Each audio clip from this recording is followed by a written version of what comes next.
পাবে এ শাড়ি পরলে। এত হালকা শাড়ি, গায়ে দিলে বোঝা যাবে না শাড়ি আছে কিনা। এখানকার মেয়েরা অবশ্য হালকা টালকা পরে না, যা পরে সব মোটা দড়া পরে, যাতে দেহের অঙ্গ প্রত্যঙ্গ কেউ দেখতে না পায়। আল্লাহর কোরআন বলছে, দুনিয়ার নারীরা তোমাদের মাথা থেকে পা পর্যন্ত টোটাল বডিটাকে আমি আল্লাহ ছাত্র বানিয়েছি। তোমরা হলে কলা পাকার জাত, এই জন্য তোমাদের চেহারাটা কলা যেমন খোসা দিয়ে আবৃত করে ঢাকা থাকে, ধুলোবালি ময়লা যাতে ভিতরে না ঢোকে, তোমাদের দেহটাকে আবৃত করার জন্য আমি বোরকা হিজাব ফরজ করে দিয়েছি। জোরে বলুন সুবহান। তোমার অঙ্গ প্রত্যঙ্গের কোন জায়গা দুনিয়ার কোন পরপুরুষ যদি দেখতে পায়, সে জায়গাটা নোংরা হয়ে গেল। আর নোংরা জায়গা আমার জান্নাতে কোনোদিন যাবে না যতদিন ময়লা পরিষ্কার না হবে। কাপড়ে চোপড়ে দেহে ময়লা লাগলে সাবান দিলে সার্ফ দিলে যেমন পরিষ্কার হয়, আমার জাহান্নামের আগুন সাবান ইন্টারন্যাশনাল লাক্স তোমাদের জন্য রেডি করে রেখে দিয়েছি। যদি তোমরা ময়লা মেখে আসো, আমার ফেরেশতা ধোপারাও রেডি আছে, আছড়িয়ে আছড়িয়ে তোমার ময়লা তুলবে। আর ময়লা যদি মেখে না আসো, সরাসরি আমার জান্নাত হালাল বানাতে পারবে। একটু জোরে বলা যাবে কি সুবহানাল্লাহ, নারে তাকবীর। এখন আর কোরআন মানে নাকি কোনো মেয়ে, বিশ্বনবীর আদর্শ মানে নাকি কোন পুরুষ? শুনলে খুশি হয়ে যাবেন। গত বছর ফাল্গুনের 5 তারিখ আমার প্রোগ্রাম ছিল বাংলাদেশের বগুড়া নাম আপনারা শুনে থাকবেন, বগুড়া জেলার। সেখান থেকে জলসা সেরে ফুরফুরা দরবার শরীফের পাকশির দরবার শরীফ রয়েছে, বিশাল বড় দরবার শরীফ পেরিয়ে হ্যাডেল ব্রিজ পেরিয়ে যে এমন করে যখন এপারে চলে আসলাম, জায়গাটির নাম হলো কুষ্টিয়া। এবছর প্রথম ফাল্গুন থেকে 11 পর্যন্ত আমার প্রোগ্রাম বাংলাদেশে আছে। আগামী 17 ডিসেম্বর এবছর প্রথম শুরু বাংলাদেশ প্রোগ্রাম। গত বছর 8 বার গেলাম বাংলাদেশে ওয়াজ করতে, এবছর 6 বারের মতো যেতে হবে। আগামী 17 ডিসেম্বর থেকে প্রথম প্রোগ্রাম শুরু। তো হাডেল ব্রিজ পেরিয়ে যখন এপারে আসলাম, নদী পেরিয়ে, ড্রাইভারের নাম আবুল হাসান, বাড়ি হলো তার চৌগাছা থানা, বাংলাদেশের যশোর জেলার চৌগাছা থানা। মাইক্রো গাড়ি ভাড়া করে নিয়ে গাড়ি চেপে চলছি বিভিন্ন জায়গায় প্রোগ্রাম করতে। ড্রাইভার বলছে, হুজুর এখানে আপনাদের ভারতের বিশ্বকবির বাড়ি। আমি বললাম, কে সে হারা? বলে, সেই রবি ঠাকুর বলে না, আপনাদের সেই রবি ঠাকুরের বাড়ি। আমি বললাম, রবীন্দ্রনাথ ঠাকুর? বলে, হ্যাঁ হুজুর। আমরা কোথায় বাড়ি? বলে, এই কুষ্টিয়া জেলার বাজার থেকে সামনে রাজবাড়ি মোড়, যেখানে প্লেন তৈরি করা রয়েছে, একটা স্ট্রাকচার প্লেন, সিমেন্ট মাটি বালি পাথর শিখে একটা প্লেন বানানো রয়েছে 3 রাস্তার মোড়ে। ওখান থেকে বাম দিকে 16 কিলোমিটার গেলেই রবীন্দ্রনাথ ঠাকুরদের বাড়ি পাওয়া যাবে, যেখানে বাল্যকালে লালিত পালিত হয়েছিলেন। তার বাবা দাদা সব যেখানে জন্মগ্রহণ করেছিল, সেই তাদের বসত ভিটা বাড়ি ওখানে আছে। 16 কিলোমিটার রাস্তা হারা? বলে, হ্যাঁ। তাহলে আপ ডাউন কত লিটার তেল দিতে হবে? 4 লিটার দিলে হয়ে যাবে। 8 কিলোমিটার করে 1 লিটার তেল দিতে হয়। বাংলাদেশের গাড়ি ভাড়া 3000 টাকা গাড়ি ভাড়া, আর 8 কিলোমিটার গেলে 1 লিটার তেল। বর্তমান বাংলাদেশে তখন তেলের দাম ছিল 68 টাকা 10 পয়সা। এই বছর কত হবে সামনের 17 তারিখ গেলে আমি বুঝতে পারবো। পেট্রোলের দাম ছিল 99 টাকা 60 পয়সা। পেট্রোলের দাম গত বছর ছিল বাংলাদেশে 99 টাকা 60 পয়সা, আর ডিজেল ছিল 68 টাকা 10 পয়সা। এবছর দাম কত হয়েছে এখনো ঢোকেনি। 2 লিটার করে তেল দিতে হবে, আপ ডাউন 4 লিটার। এখন তো 4 লিটার তেল মোটামুটি 300 টাকার ভিতরে হয়ে যাবে কম বেশি। তো চল একটু দেখে আসি, কারণ ভারতের বিশ্বকবির বাড়ি কাছাকাছি যখন এসে গেছি। 16 দুগুণ 32 কিলোমিটার আপ ডাউন। গাড়ি চালানো শুরু করলো রাজবাড়ির মোড় থেকে। আল্লাহ তকদিরে যদি কোনোদিন নসিব করেন যাবেন, এই ভারতের বিশ্বকবির বাড়ি দেখলে কলিজা ঠান্ডা হয়ে যাবে। আমরা মুসলমান বর্তমানে কোন জায়গায় আর কি নিদর্শন তিনি দেখিয়ে দিয়ে গেছেন, দেখলে কলিজা ঠান্ডা হয়ে যাবে। 7-8 কিলোমিটার যেতেই ড্রাইভার বলল, হুজুর এখানে একজন বিখ্যাত সাহিত্যিকের বাড়ি, একেবারে রাস্তার ডান ধারে। 7 কিলোমিটার 7.5 কিলোমিটার গেলেই রাজবাড়ির মোড় থেকে বাম সাইডে, হুজুর এখানে একজন ভালো লোকের বাড়ি আছে। এমন কে সে? বলে, কারবালার ইতিহাস লিখে পাগল বানিয়েছে মুসলমানদের যিনি, লোকটির নাম হলো মীর মোশাররফ হোসেন সাহেব। তিনি একটি বই লিখেছেন, নাম তার বিশ্বাস সিন্ধু। এই বিষাদ সিন্ধুর লেখকের বাড়ি, নাম তার মীর মোশাররফ হোসেন সাহেব। এই রাজবাড়ি রোডের ধারে তার বাড়ি। আমরা তো একটু নিয়ে চল বাড়িটা দেখে আসি। লোকটার তার পাওয়া যাবে না, বিদায় হয়ে গেছে। কারবালার ইতিহাস এমন ফুটিয়ে তুলেছেন বিষাদ সিন্ধুর ভিতরে, যে কোনো মুসলমান পড়লে তার চোখ দিয়ে টপ টপ করে পানি পড়ে। এই মীর মোশাররফ হোসেনের বাড়ি দেখলাম যে কুয়া থেকে বালতি তুলে ফেলে পানি তুলে তুলে গোসল করতো বাগানের ভিতরে, সেটাও পাড়ার লোকেরা নিয়ে দেখালো। বন্ধুগণ, তার আসবাবপত্র গুলো সব দেখালো। দেখে রাস্তায় উঠলাম। 1.5-2 কিলোমিটার যেতে না যেতে বলছে, হুজুর আর একটা লোকের বাড়ি আছে। আমরা সব মাল কে কিনে নাকি হারা? একটা তো দেখালি, যেটা দেখানোর জন্য নিয়ে এসেছে এখনো সেখানে যায়নি। এখানে আবার কে বলে, হুজুর ভাবুক কবিতার গান গেয়ে মানুষ পাগল বানাতেন যিনি। এই রাস্তার বাম সাইডে 4 কিলোমিটার গেলে তার বাড়ি দেখা হবে। সে লোকটিও মুসলমান, নাম হলো তার লালন ফকির। কি নাম? লালন ফকিরের গান মানুষ শুনতে ভালোবাসতো। পায়ে ঘুমুর দিয়ে সেতারা নিয়ে গান গাইতো, ভাবুক গান, পরকাল সম্বন্ধীয় গান। আমি একটি তার কবিতার ছন্দ তুলে দিলে আপনাদের বুঝতে সুবিধা হবে। এই লালন ফকির বহু বহু কবিতা লিখেছেন, গান গেয়েছেন, এমন করে সেতারার ঘুমুরের মাধ্যম দিয়ে। আহারে খোদার বান্দা, কার প্রেমে আসো বান্ধা, এ দুনিয়া ফানা হবে ভাবে বোঝা যায়। তুমি পাইয়া সুন্দরী নারী করিতেছো বাহাদুরি, মাল করফের পায়দা এসে একদিন বান্ধিবে তোমায়। আহারে খোদার বান্দা, কার প্রেমে আসো বান্ধা, এ দুনিয়া ফানা হবে ভাবে বোঝা যায়। কতটা ঠিক লিখেছে না ভুল? দুনিয়া একদিন শেষ হবে কি না? বিবি বাচ্চা নিয়ে আনন্দ ফুর্তি করছে, একদিন যেতে হবে কবরে। এইরকম ভাবুক কবিতার গান গাইতেন তিনি। লোকটির নাম লালন ফকির। আমরা চালা একটু দেখে আসি। এসেছি যখন তার বাড়ি দেখলাম যে সমস্ত কবিতাগুলো লিখেছিলেন পাথরের ফলকে সব বাড়ির সামনে লেখা। এবার ওখান থেকে দেখে সামনে যেতে আবার টোল ট্যাক্স 20 টাকা, সামনে নদী, নদীর এপারে টোল ট্যাক্স 20 টাকা। বলে ভাই খরচ তো কম হচ্ছে না। বলে হুজুর এসেছেন তো কি করবো? আমরা নিয়ে টোল কেটে 20 টাকা টোল কেটে নদী পেরিয়ে গেলাম।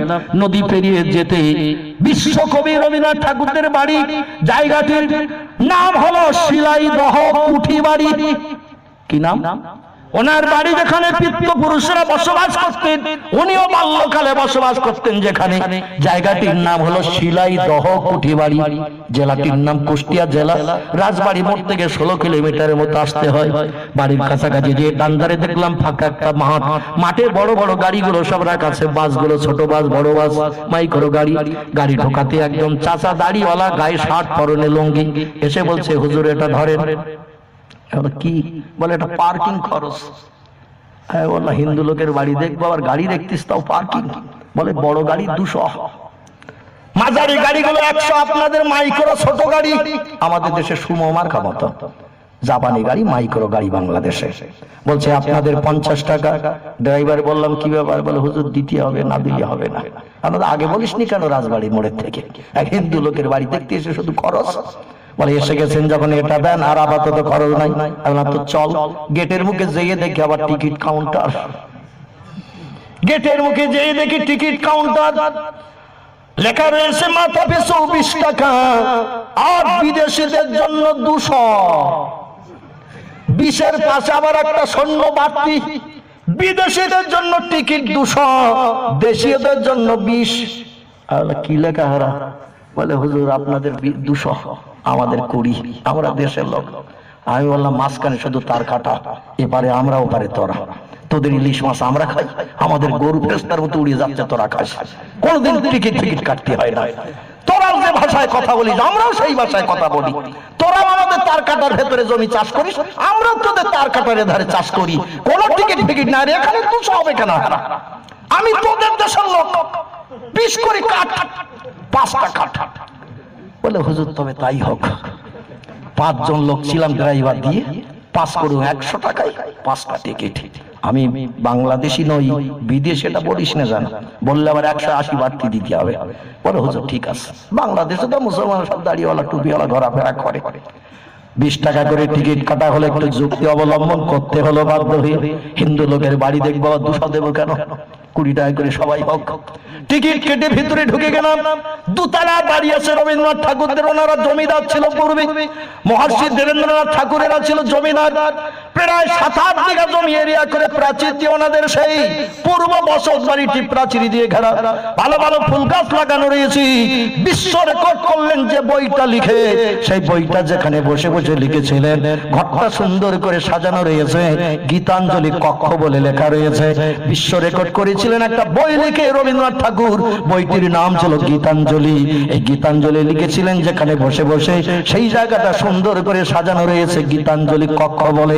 আর দুতলা বিল্ডিং ওনাদের সেই পুরানো বাড়ি, গেটের মুখে যেই গেলাম, একটা হিন্দুর বসবাস এখন আর নাই। আগে ছিল সব হিন্দু আনা পরিবেশ, সব আমাদের ইন্ডিয়ায় চলে এসেছে তারা। রবীন্দ্রনাথ ঠাকুরের বাড়ির আশেপাশে সব মুসলমানদের বাড়ি। জোরে বলুন সুবহানাল্লাহ। গেটম্যান চাচা, ভিতরে স্বেচ্ছাসেবক চাচা, দরওয়ান চাচা, সব দাড়িওয়ালা, লুঙ্গি পরা, কলিজা ঠান্ডা হয়ে যায়, চোখ মোটা মোটা করে মৌলবীদের দিকে কেউ তাকায় না। জোরে বলুন একটু সুবহানাল্লাহ। চাচা কাছে যাই গেলাম, গেটের মুখে, দরজার গেটের মুখে, আর ড্রাইভার বলছি ইনি হলেন ভারতের হুজুর। ড্রাইভার তো পাজা করে জড়িয়ে ধরে বলছেন, দোয়া করবেন হুজুর, আপনারা কেমন আছেন? আপনাদের থেকে আমরা ভালো আছি। বলে হুজুর তার বলবেন না, আমাদের 2 মেয়ে লোক সর্বনাশ করে দিয়েছে। এক হলো শেখ হাসিনা, আর এক হলো এমন করে খালেদা জিয়া, 2 মেয়ে লোক দেশে সর্বনাশ করে দিয়েছে। আমি বললাম যা করেছে আপনাদের করেছে, আমি বলতে যাব না, কারণ বলতে গেলে আবার কি বিপদে পড়বো। এক থেকে এসেছি ভারত থেকে। বলে হুজুর চলুন আপনারে দেখিয়ে দিয়ে দিই আমি। এই গাইডম্যান স্বেচ্ছাসেবক দাড়িওয়ালা চাচা প্রথম তালাটা ঘুরিয়ে ঘুরিয়ে দেখালেন। রবীন্দ্রনাথ ঠাকুরের বাল্যকালের সব ব্যবহারীয় জিনিসপত্র সব যত্ন করে রাখা আছে। এবার সিঁড়ি দিয়ে 2 তলায় নিয়ে গেল। 2 তলায় উঠে ডান পাশের কন্যারের ঘরে যখন গেলাম, যদি কোনোদিন নসিব হয় যে দেখবেন কলিজা ঠান্ডা হয়ে যাবে। 2য় তলার ডান পাশের কন্যারের ঘরটিতে ঢুকে যাই গেলাম। দেওয়ালের গায়ে একটা পেরেক সাটা রয়েছে, পেরেকে একটা পিকচার ঝোলানো রয়েছে দেওয়ালের গায়ে।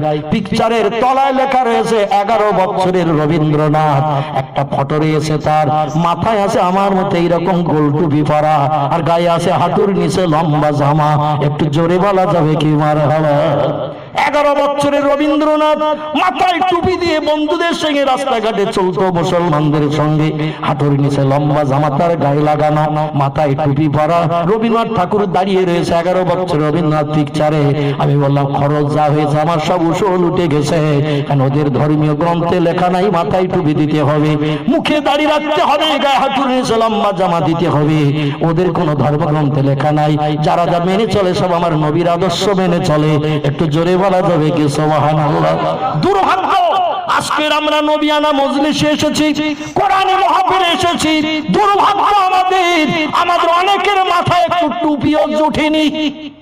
ঠিক বললাম না ভুল বললাম? অনেকের মাথা আজকে একটু টুপিও পর্যন্ত জুটেনি। হাড়ির তলা মার্কা মাথা নিয়ে এসে বসেছি। নবীর জীবন আদর্শ শুনে 1 পয়সার লাভ হবে নাকি? নবীকে যদি মানলাম না, নবীর চরিত্র জীবনের সঙ্গে প্রতিফলিত করলাম না, রাত জেগে নবীর জীবনী শুনে কোনো লাভ হবে না। হিন্দুর ছেলেরা মাথায় টুপি দিয়ে ফটোগ্রাফ করে তাম বিশ্ববাসীকে দেখালো কিয়ামত পর্যন্ত থাকবে বাংলাদেশের ওই কুষ্টিয়া জেলার এমন করে শিলাইদহ কুটিবাড়ির বিল্ডিং এ কিয়ামত পর্যন্ত আপনি যে দেখতে পারবেন। আর আমরা মুসলমানের ঘরে জন্ম নিয়ে মাথায় একটু টুপি পর্যন্ত লাগাতে পারিনি আজ। তবে মা মরে যাবে যেদিন, সেদিন কি টুপি পাওয়া যাবে নাকি? আমার তো ধারণা ইমাম সাহেবকে তো অনুমতি দিতে হবে জানাজা পড়ার জন্য। ইমাম বলবে যে মারা গেছে তার ছেলে কই, অনুমতি দেন জানাজা পড়ি। ইমামের পেছনে দেখবেন পকেট থেকে রুমাল বার করে সবার মাথায় টুপি, একটু এইটো মোছা, শিকনি মোছা, এই রুমাল মাথায় দিয়ে কানে গুজে বলতে হবে হুজুর আমি আছি। কারণ জলসায় যদি টুপি না জোটে, ঈদের দিন এদের জোটে না টুপি, এদের মায়ের জানাজার দিনও টুপি জোটবে কিনা আমার সন্দেহ রয়েছে। হিন্দুর ঘরের কীর্তি ছেলে, বিশ্ব রেকর্ডকারী, নবীর বাস্তব 3টি সুন্নতি ভালোবেসেছে। জোরে বলুন একটু সুবহানাল্লাহ। 11-12 বছর বয়সে কোন ছেলেদের দাড়ি ওঠে না। এই ফটোটায় তার কেবল দাড়ি নাই, তবে লম্বা জামা রয়েছে, পায়ের নেসপে সাত পর্যন্ত, হাঁটুর নিচে লম্বা জামা পরে, মাথায় টুপি পরে মুস্কি মুস্কি হাসছে রবীন্দ্রনাথ ঠাকুর। পরবর্তী যখন দেশ ভাগ হয়ে গেল, হিন্দুস্তান পাকিস্তান হয়ে গেল, তার পিতৃপুরুষেরা বাংলাদেশ থেকে আমাদের এপারে চলে আসলো। বড় হয়ে গেলেন তিনি এপারে এসে, মুখে তার দাড়ি গজালো, আর ওই যে দাড়ি গজালো রবীন্দ্রনাথের, কিয়ামত পর্যন্ত যদি বেঁচে থাকতো দাড়িতে খুরকেজি দিত না। জীবনে কোনোদিন দাড়িতে তিনি খুরকেজি দেননি। বুক জোড়া দাড়ি নিয়ে পৃথিবীর সব দেশে ঘুরে বেরিয়েছেন। নোবেল প্রাপ্ত হওয়ার পর, বিশ্ব রেকর্ড করার পর, গীতাঞ্জলি লেখার পর, ব্রিটেন, জার্মান, জাপান, এমন করে আমেরিকার মানুষ যখন তাকে বিশ্ব রেকর্ডের খেতাব দিল, পৃথিবীর সব থেকে জনবহুল জনসংখ্যা যে দেশে, সেই দেশটির নাম হলো চীন। চীনের দেশের মানুষেরা হলো বৌদ্ধ ধর্মাবলম্বী, গৌতম বুদ্ধের নেতৃত্ব মেনে চলে যারা, এদের বর্তমান সংখ্যা 300 কোটি ছাড়িয়ে গেছে। কত বললাম? বৌদ্ধ ধর্মাবলম্বীরা সংখ্যা 300 কোটি ছাড়িয়ে গেছে। ওরা হলো পৃথিবীতে 1 নম্বর জনসংখ্যা ধর্মাবলম্বী।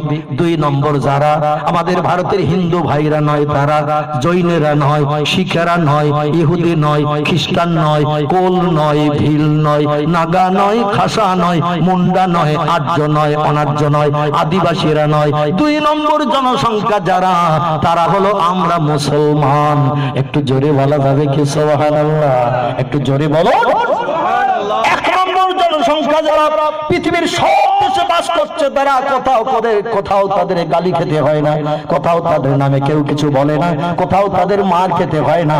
কিন্তু 2 নম্বর জনসংখ্যা যারা পৃথিবীর সব দেশে বর্তমানে মার খাচ্ছে, তারা, ঠিক বললাম না ভুল বললাম?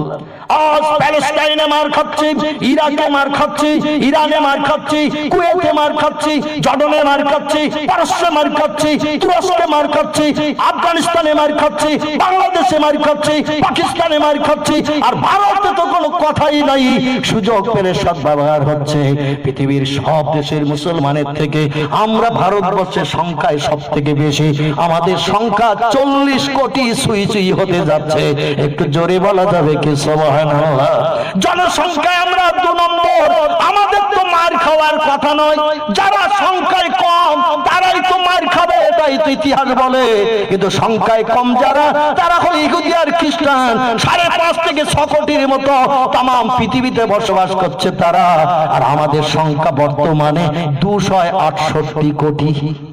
কত বললাম? আমাদের বর্তমান সংখ্যা হলো 268 কোটি। আমরা ভারতবর্ষে 40 কোটির কাছাকাছি, বাংলাদেশে 17 কোটি, পাকিস্তানে 13.5 কোটি, এমন করে আফগানিস্তানে রয়েছে 4.5 থেকে 5 কোটির মতো, ইন্দোনেশিয়ায় 19 কোটি, সৌদি আরবে 5 কোটি, ইরাকে রয়েছে 4.5 কোটি, ইরানে ওই রকম 4 থেকে 4 কোটি, কুয়েতে রয়েছে 1 কোটির মতো। এইভাবে পৃথিবীর সব দেশের মুসলমানদের নিয়ে আমাদের সংখ্যা হয়েছে 268 কোটি। 1 নম্বর যারা, তাদের সমান হতে গেলে আমাদের বাকি মাত্র 32 কোটি। কত? মাত্র 32 কোটি আমরা বাকি 1 নম্বর হতে। আমার তো ধারণা এই যেভাবে চলছে বর্তমানে মুসলমানেরা, এভাবে যদি আর 20-30 বছর চলে, মুসলমান 1 নম্বর হয়ে যাবে। একটু জোরে বলা যাবে না সুবহানাল্লাহ? কারণ মুসলমানেরা বিজ্ঞানের থিওরি মানে না, সরকারের কোনো হুমকি মানে না। মুসলমানেরা মানে 2টি জিনিস, একটা হলো আল্লাহর পাক কালাম কোরআন, আর একটা মানে বিশ্ব নবীর জীবন বিধান। ঠিক বললাম না ভুল বললাম? এরা সরকারের হুমকি মানে না, বিজ্ঞানের থিওরি মানে না। পৃথিবীতে মুসলিম ছাড়ার যত ধর্মাবলম্বী আছে, এরা বিজ্ঞানকে ফলো করে, সরকারের কথা মানতে বাধ্য হয়। কিন্তু আমরা ওটা মানি না। এই জন্য মানি না, আমাদের কোরআন শরীফের পক্ষ হয়ে যদি সরকার কোন মন্তব্য করে, আমাদের মেনে নিতে আপত্তি থাকবে না। কিন্তু কোরআনের বিরুদ্ধে যদি কোন মন্তব্য করে, আমরা মুসলমানকে সেটা মেনে নিতে পারবো নাকি? মরণ তো একদিন হবেই হবে। তবে কোরআন মেনে যদি মরণ বরণ করতে পারি, মর্যাদাটা হাসরের মাঠে শহীদি মর্যাদা হবে, হিসাব নিকাশ দিতে হবে না। জোরে বলুন একটু সুবহানাল্লাহ। এই কবিগুরু রবীন্দ্রনাথ ঠাকুর বাংলাদেশে নবীর 2টি সুন্নাত বাস্তবে রূপদান করে বাংলাদেশে তিনি চলেছেন। একটি হলো মাথার টুপি, 2 নম্বর গায়ের লম্বা জামা। পরবর্তী দেশে যখন আসলো, আল্লাহ তার দাড়ি দিয়ে দিল। জীবনে দাড়িতে খুরকেছে লাগাইনি। নোবেল প্রাপ্ত হওয়ার পরে চীনের দেশে যখন তিনি গেলেন নেমন্তন্ন পেয়ে, চীনের মানুষ বলল বাঙালি ছেলে বিশ্বকবি হয়েছে, আর নোবেল প্রাপ্ত হয়ে বিশ্ব রেকর্ড বুকে নাম লিখেছে। ছেলেটার একটু দেখবো, তার মুখের 2 কথা শুনবো। শুনবো। চীনের রাজধানী পিকিং এ তারে নিমন্ত্রণ করা হলো। জনগণ হাজার হাজার সেখানে দাঁড়িয়ে গেল। এই লোকটা স্টেজে দাঁড়িয়ে 2-2.5 ঘন্টার মতো বক্তব্য দিলেন বাংলা ভাষায়। দোভাষীরা তার বক্তব্য চাইনিজ ওয়ালাদের কাছে বুঝিয়ে দিয়ে দিল। লোকটা স্টেজ থেকে যখন নেমে আসছে, সাংবাদিকেরা তারে ঘিরে ধরেছে। বলে, স্যার কিছু মনে যদি না নেন দুটো কথা বলবো। উনি বললেন, হোয়াট ইজ দ্য কোশ্চেন? কি প্রশ্ন বলো না, কি জানতে চাইছো? বলে, আপনি হিন্দু না মুসলমান, জৈন না খ্রিস্টান, শিখ না বৌদ্ধ, একটু পরিচয় দিলে আমরা পত্র পত্রিকায় দেবো, জনগণ জেনে নেবে। উনি বলেন, আমার নাম কি কোনোদিন শোনোনি? বলে, আপনার নাম শুনেছি, বাপের নামও জানি। বলে, তাহলে আবার ধর্মের পরিচয় কেন জিজ্ঞাসা করো? বলে, আপনাদের ধর্ম কি? মুখে দাড়ি রাখার কথা আছে, হাতুড়ে নিচে লম্বা জামা পরার কথা আছে। আমরা যতটুকু জানি আপনি হলেন ঠাকুর বাড়ির ছেলে, আপনার পদবি হলো ঠাকুর। ঠাকুর তাদের বলা হয় আজীবন কাল যারা মন্দিরে পূজার্চনা করে। উনি বলেন, ইয়েস ইয়েস, আমার পিতৃপুরুষেরা জন্মকাল মন্দিরে পূজা